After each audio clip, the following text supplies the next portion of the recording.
Financial Services Committee voted today along party lines to create a Consumer Financial Protection Agency. Chairman Barney Frank led a news conference afterwards. It's about a half hour.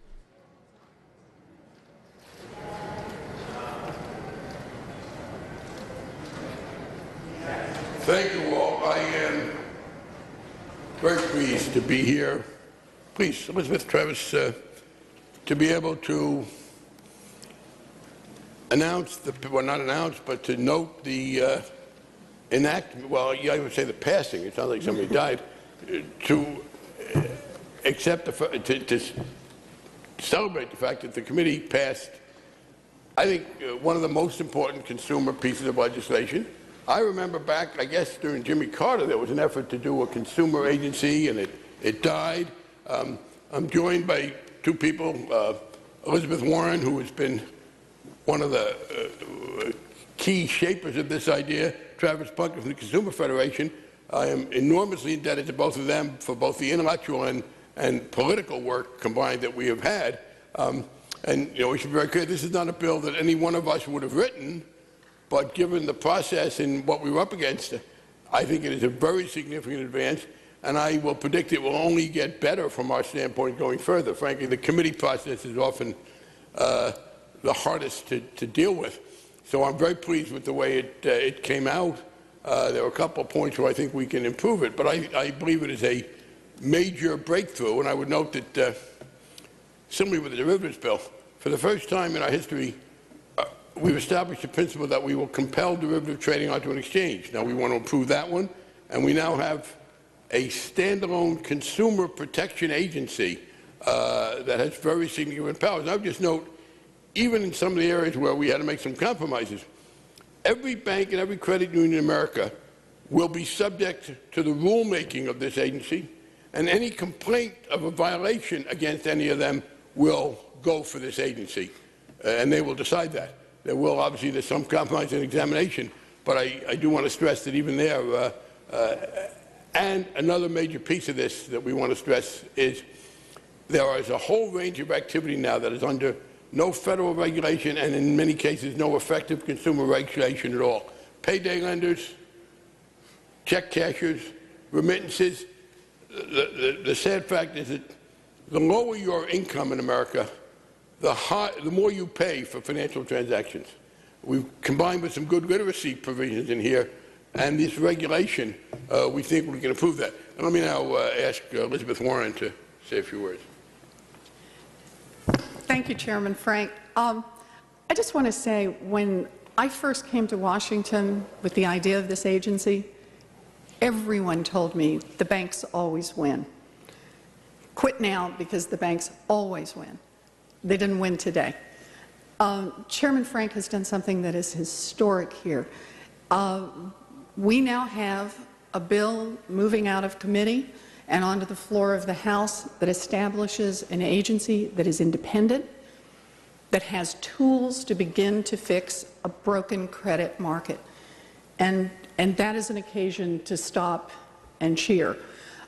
It's not perfect. There are some changes that should be made, and I'm trying to learn the process as we go along. I hear that this is not the final salvo, but I really want to stop for a minute and say how pleased I am. I never thought I'd see this day, so I'm delighted. Thank you, Elizabeth. And my colleague Dennis Moore, who has played a very important role. Dennis Moore is a first-rate legislator, and without his cooperation and the respect our colleagues have for him, we would not be as far along as we are today. Dennis. Thank you, Mr. Chairman, and thank you, Professor Warren. I appreciate everybody being here today. We are in a troubled time, and I don't need to tell you this, in our nation's history. In fact, we haven't seen anything like this since the early 30s in our country. Most people that you talk to here or back home are not old enough, even if they were alive, to remember what happened remember it firsthand what happened. We are going to get through this, and I really appreciate the leadership of our chairman. I appreciate the leadership of people like Professor Warren and others, because I think we are taking some steps right now that we need to, as a nation, to address this situation head on and not stand back from it, because if we don't take positive steps now, things could get worse. We've had some votes in the past year, and some of those votes were very tough votes. There's a lot of lack of information, lack of understanding, I think, out in the nation about some of those votes. But I think some of the votes, the hard votes we took, in fact, kept our economy afloat, and it could have gotten worse. And there are a lot of people still hurting out there, and there will be for some period of time. And I was hoping things would get better faster than they have, but at least we're on the right course now. I think there is a mend. It's taking longer than anybody wishes, but we're going in the right direction right now as a nation.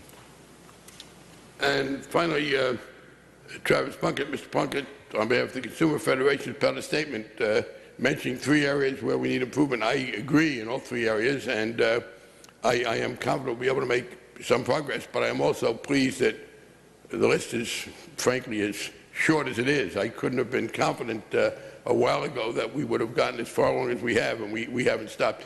Travis Plunkett from the Consumer Federation has been an extraordinarily important part of this effort, because he's combined a substantive knowledge and a set of political skills that have been very helpful. Thank you, Mr. Chairman, very much. And Congressman Moore, thank you for the role you've played. Take you all back to July.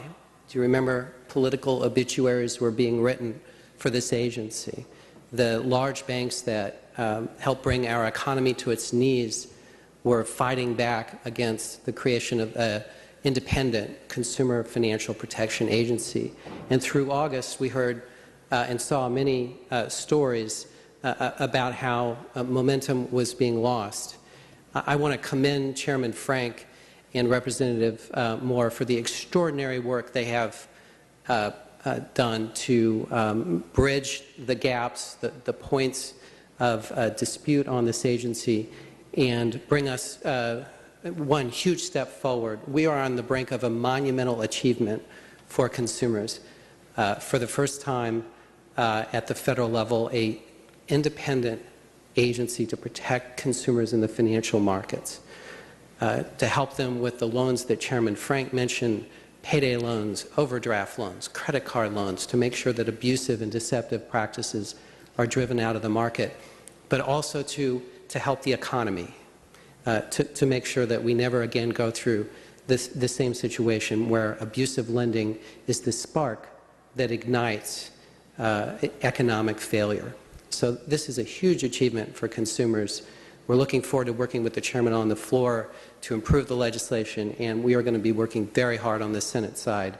I think chances are now quite good that we're going to get this agency. Thank you. We'll now be glad to respond to questions. I would say Brad Miller would have been here, who's been an early consumer advocate working with the Center for Responsible Lending in North Carolina, but he's now where no one wants to be in the Ethics Committee, but he's there as a member of the committee, not as a subject. But and of course others who work very hard on this. We'll take questions if there are any now. That's still being decided. I'm sorry. I was just going to say, forgive me. Oh yes. I have another. Professor Warren has to go supervise $700 billion. So we thank you for. She was really the author more than anyone else of this particular idea.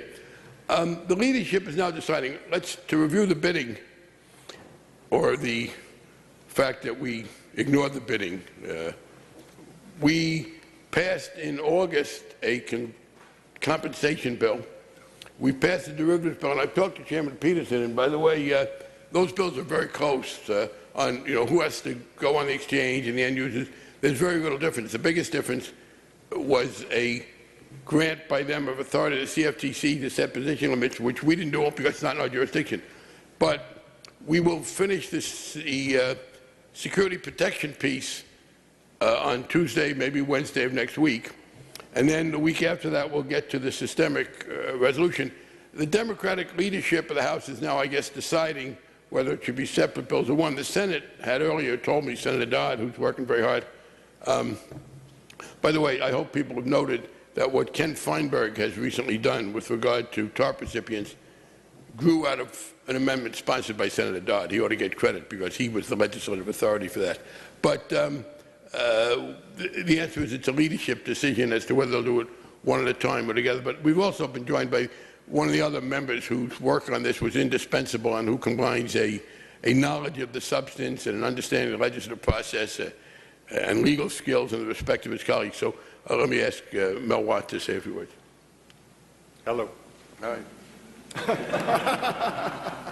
I'd be happy to answer any questions, but I don't know that I have a statement. Chairman, we saw the final vote was largely along party lines. Are you discouraged a little bit that there weren't more Republicans that believed in this agency?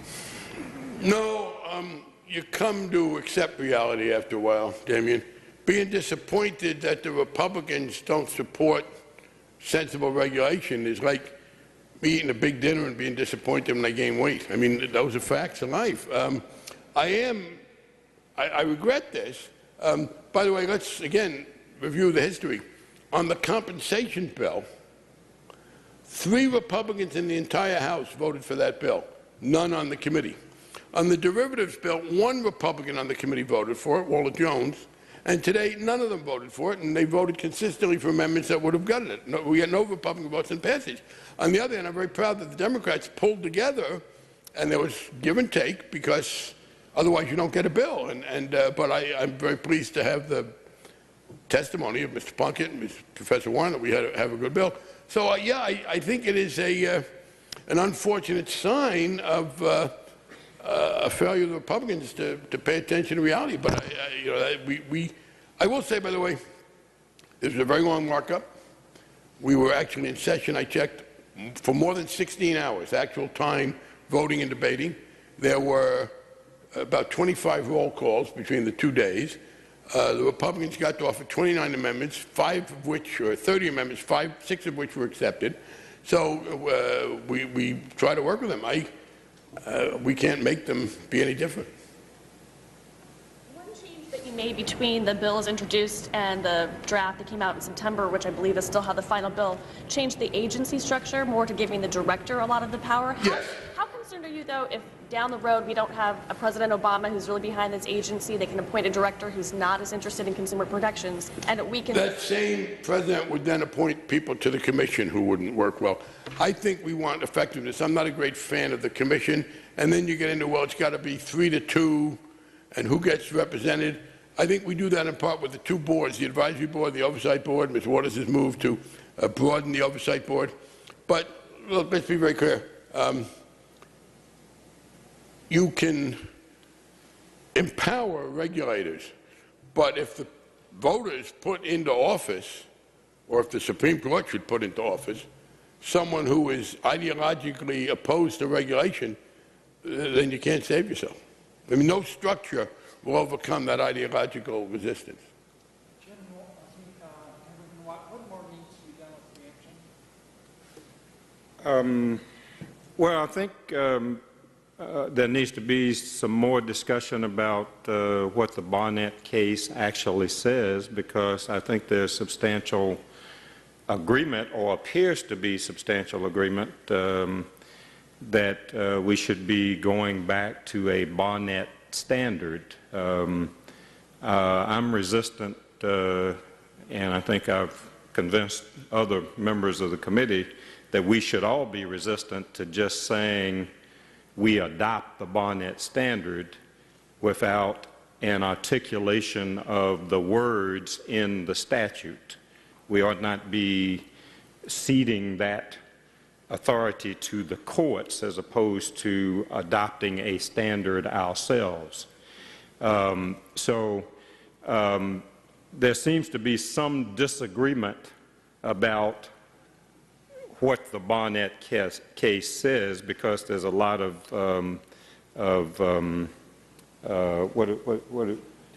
dicta. Yeah, I've been away from the practice of law 17 years now and forgot what we call it. There's a lot of dicta in the case. That's not what anybody else calls it. Yeah. That's the polite word for it. Yeah.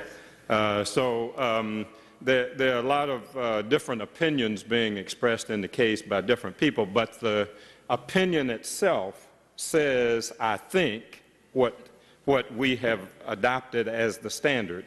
and I'm going to go back and review that case very carefully to make sure that we've articulated it. But the concept is that I think the parties have basically agreed that that's a reasonable place to compromise. Get back to the Barnett standard. That was the standard that was in place before the OCC went overboard, we think, and preempted virtually every state law. So that's one thing. There's some questions have been raised about visitorial powers, but that really never was in what was delegated to the small group of people who were trying to work this out. So if Barney gives that authority, I'll move over and look some more at that. The enforcement, the level of deference, which is really a Barnett issue also. So, I mean, I think all of this is constructive, and at least it certainly has been on our part. Some people are raising the question whether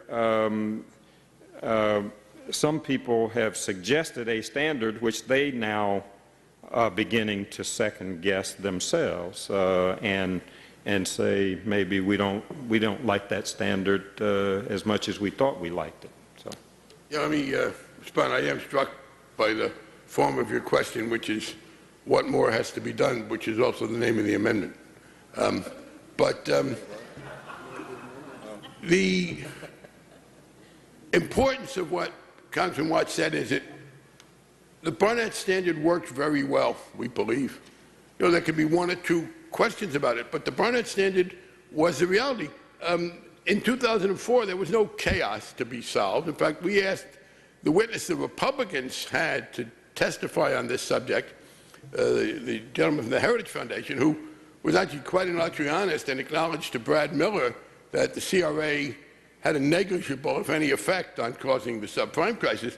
But I asked him, because he was for total preemption, leaving the controller's 2004 policy in place, what were the problems before that? What chaos existed? And he said, oh, none. But since that time, there have become a lot of activist attorney generals running for the Senate. In fact, the answer is before that, we didn't have these problems. The other question, and Mel raised deference, now that we have both bank regulator and consumer regulator, there also will be the question of deference to whom and how that's shared. It shouldn't just be, in my judgment, to the bank regulator because we have the consumer regulator. So those are the refinements we have to make. Yes? What is the status of the Bean amendment, though? The Congresswoman has said that she's going to continue working on this with you. She's going to continue to work with Mr. Watt. I think the general framework has been accepted. Look, the Bean amendment was offered in committee, not by Ms. Bean, but by Mr. Hensling. It lost heavily, and including, by the way, one of those who voted against it was Congressman Ron Paul, because there are still some Republicans who are reluctant to do that. Mr. Watt raised that issue about what happened to the Republican position of states' rights. The one answer he got was, well, they decided to repudiate that because the Articles of Confederation didn't work well, as I remember. That was from Mr. Royce. She will be part of the working group on this, but the basic framework says what it is. That amendment was offered and defeated. Yes? Offered on the floor? I don't think she's planning to offer it on the floor. She's planning instead to work with us in this area. Yeah. Describe generally at the end of this amendment process, have you just narrowed the scope or the focus, or? We haven't narrowed the scope or the focus. We have made a couple of specific exceptions. One, over the objection of most of us on the Democratic side, an amendment was adopted to exempt auto dealers. We think that went too far, and we're going to try and cut that back. Now, the author of the amendment acknowledged that it went too far in one piece. He acknowledged that there was an ambiguity, and it may look like the auto finance companies aren't covered. He certainly agrees to that, but we will also be pushing there. On the other major change was on the smaller banks. 80% of bank assets will be fully subject to the CFPB. 80% of the bank assets are in the banks that have assets over $10 billion. For banks under $10 billion, which is a large number of the banks, but only 20% of the assets, they are fully covered by the rulemaking of the CFPB. They are the place, the CFPA will decide individual complaints. The compromise was that the examination to see on an ongoing basis how well they do will now be a team based in the bank regulator, but with a CFP member. That was a compromise that I thought was necessary to get the bill out. I would have preferred it the original way. I continually said I don't think being under the CFPA is going to be a problem. That's probably the major area where many of us would like to try and change that. Other than that, the bill is very much what we would like, I believe. Yes. Commenting on the administration's announcement yesterday regarding executive compensation. Correct. The question was, what did I think about the administration's position on executive compensation? Look, it does show there are party differences. When the Bush administration came to us and asked us to do the TARP, we raised, those of us on the Financial Services Committee and some of the other Democrats, the notion of compensation. We put some language in there, but it's very similar to the question that I was just asked about what happens if you get the bad regulator. You can empower an executive branch, but you can't enforce them. You know, long ago, the Supreme Court decided that you cannot mandamus the executive in this country. Mandamus meaning you cannot get an order to make them do something in general, in terms of policy. You can get an injunction to stop them, but you can't get a mandamus. So we were frustrated that the Bush administration did not do that. We were trying to get these restrictions. Then, and again, I want to stress, Senator Dodd was criticized, I think unfairly, for some of the language in the stimulus bill. It was that language that gave Ken Feinberg the authority to do what he's doing, to cover these.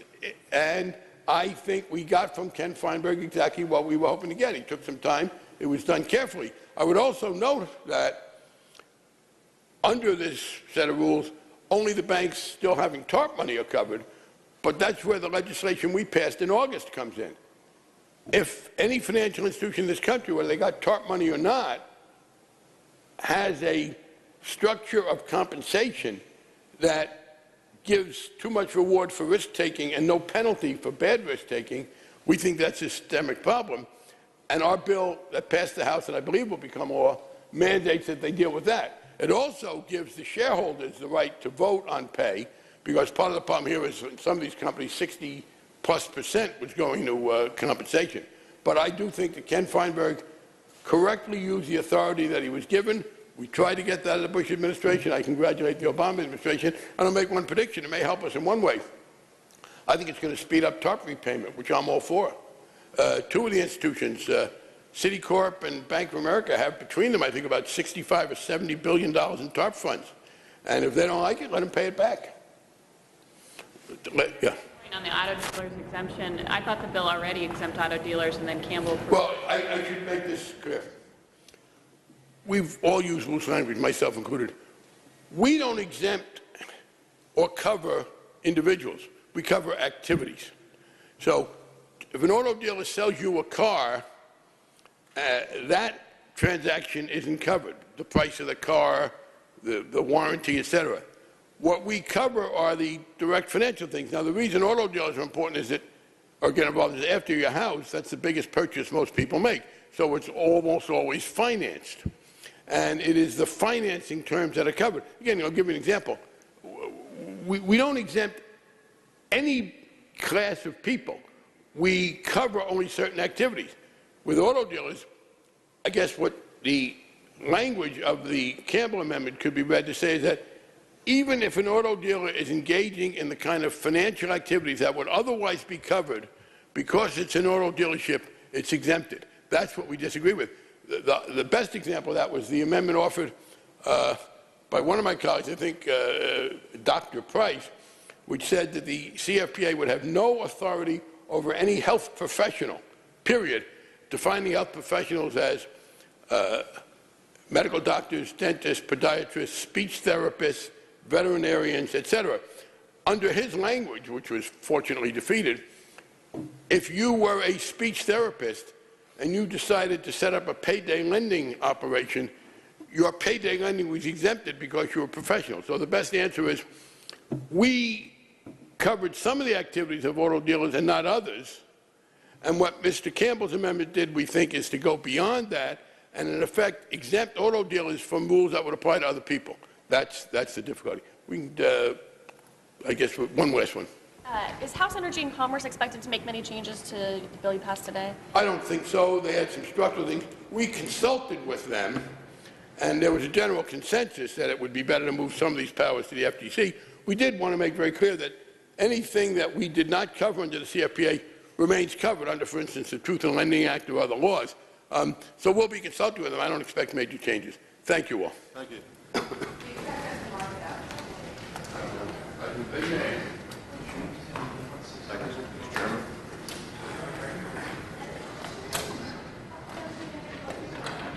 Not this one. Your big hearing has to get the derivatives bill because there are questions about bankruptcy.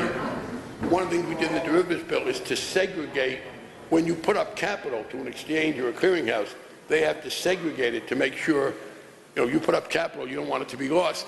That involves bankruptcy because you have to find ways to, keep that out of the hands of creditors, et cetera. And so they get the derivatives bill, and we talked to John Conyers today. They're also going to be primarily involved in the question of the resolution because that's also bankruptcy. But I don't see any issues today. Chairman, right before through, do you consider this the hardest one to get through, or do you think the Fed and systemic risk will also be very? I think the resolution authority is probably the hardest. This was the second hardest. Well, let's put it this way: there's different kinds of opposition, but finding the balance so you have effective resolution authority, but without money going to people who shouldn't get it, without rewarding people who screwed up. That's an intellectually difficult issue that we're making some progress on. Politically, do you think that this was a tougher bill to get through? It seems like you had to do a lot of wrangling yes. with those doors. This was a and again, because of the legitimate concerns of the community banks and credit unions. So, and I think we've achieved a good result. Mr. Chairman. Would that go to the floor separately, since it would? What? One Republican. Oh, I'm sorry. Mr. Castle voted for the bill. I apologize. And no Democrats opposed? No, Mr. Childers and Mr. Minnick opposed. Right. So we did get one vote. Was their opposition surprising to you? Had they indicated they would? If They have a different approach. the votes cast on an important bill like this by any members of the committee on the Democratic side surprised me, then I shouldn't be the chairman. Is the credit card bill going to go to the floor separately, or would it go with all these? That's up to, the one we're going to mark up this afternoon, that's separate. That would be separate. Mr. Chairman, give me a response to that. Fed chairman's seeming objections to the credit card changes? Yeah, although one of the things he does say is that moving it up will have a lot of protections for the consumers. I think they're just going to have to work harder. He says it's going to take them. Well, his main objection is that they asked people for comments, and the comments aren't due until November 20th. So I would just call them up and say, "Can you get those comments in a couple of weeks early?" My guess is they all can. Thank you. Stephen.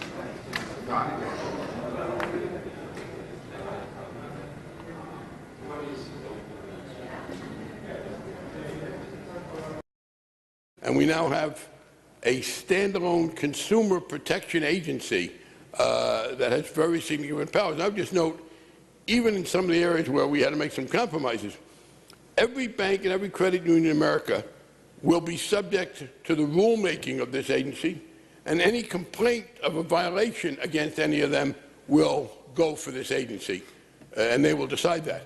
There will obviously, there's some compromise and examination, but I do want to stress that even there, and another major piece of this that we want to stress is there is a whole range of activity now that is under no federal regulation and in many cases no effective consumer regulation at all. Payday lenders, check cashers, remittances. The sad fact is that the lower your income in America, the more you pay for financial transactions. Joined by two people, Elizabeth Warren, who has been one of the key shapers of this idea, Travis Bunker from the Consumer Federation. I am enormously indebted to both of them for both the intellectual and political work combined that we have had. And we should be very clear, this is not a bill that any one of us would have written, but given the process and what we were up against, I think it is a very significant advance, and I will predict it will only get better from our standpoint going further. Frankly, the committee process is often the hardest to deal with. So I'm very pleased with the way it came out. There are a couple of points where I think we can improve it, but I believe it is a major breakthrough, and I would note that similarly with the derivatives bill, for the first time in our history, we've established a principle that we will compel derivative trading onto an exchange. Now, we want to improve that one. We've combined with some good literacy provisions in here, and this regulation, we think we can improve that. And let me now ask Elizabeth Warren to say a few words. Thank you, Chairman Frank. I just want to say, when I first came to Washington with the idea of this agency, everyone told me the banks always win. Quit now, because the banks always win. They didn't win today. Chairman Frank has done something that is historic here. We now have a bill moving out of committee and onto the floor of the House that establishes an agency that is independent, that has tools to begin to fix a broken credit market. And that is an occasion to stop and cheer. It's not perfect.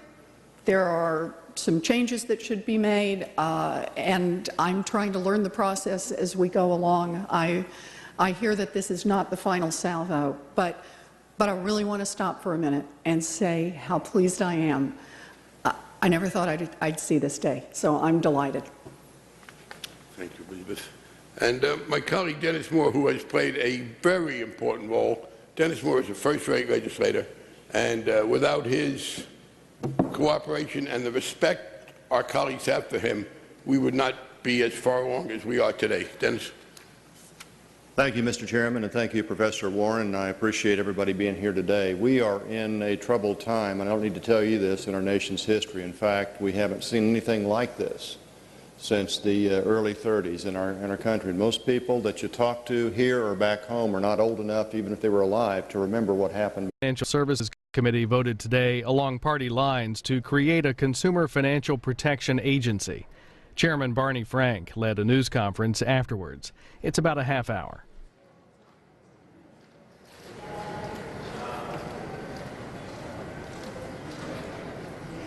Thank you all. I am very pleased to be here. Please, Elizabeth, Travis, to be able to announce, well, not announce, but to note the enactment, well, I would say the passing, it sounds like somebody died, to accept, to celebrate the fact that the committee passed, I think, one of the most important consumer pieces of legislation. I remember back, I guess, during Jimmy Carter, there was an effort to do a consumer agency, and it died. I'm